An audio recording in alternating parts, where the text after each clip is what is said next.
Έχω ντυθεί και εγώ παρέα μαζί με τους Ισπανούς. Είναι η συμμετοχή της Ισπανίας. Ντύθηκα σορτί λοιπόν μαζί τους.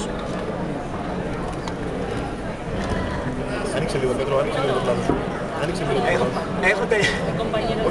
Έχουν τελειώσει μόλις την πρόβα τους.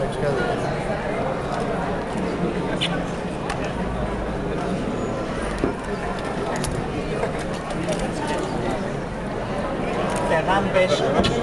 Entonces si puedes dar besos también. Por supuesto. Kisses. Muchos besos. Τους λέω ότι τους στέλνετε φιλιά και μας λένε επίσης να ανταποδίδουν τα φιλιά τους.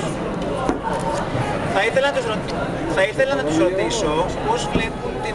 αν πιστεύουν ότι θα κερδίσουν. Άλλο λίγο ανοίξεις. Πέτρο, άλλο λίγο γιατί κόβεις τον έναν. Quiero preguntarte si quieres, si puedes imaginar si España será la primera canción.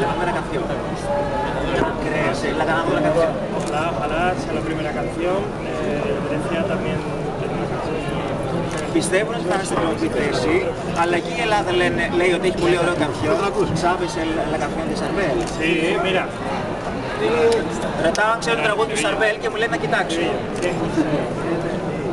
Shake it up, shake it up, shake it up. Oh, oh, Jesús María.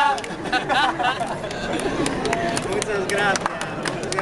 Pero ahora queremos un poco de tu canción. Να ζητήσουμε λίγο από το δικό τους τραγούδι. Θέλετε? Escuchamos. Mires, mires, mires, mires, mires, no mires atrás ningún día. Atrévete a dar corazón. I love you, mi vida. Y yo desgarra mi vida y parte en dos. Que se hunda mis días si todo es mentira y pierdo tu amor. The power of love.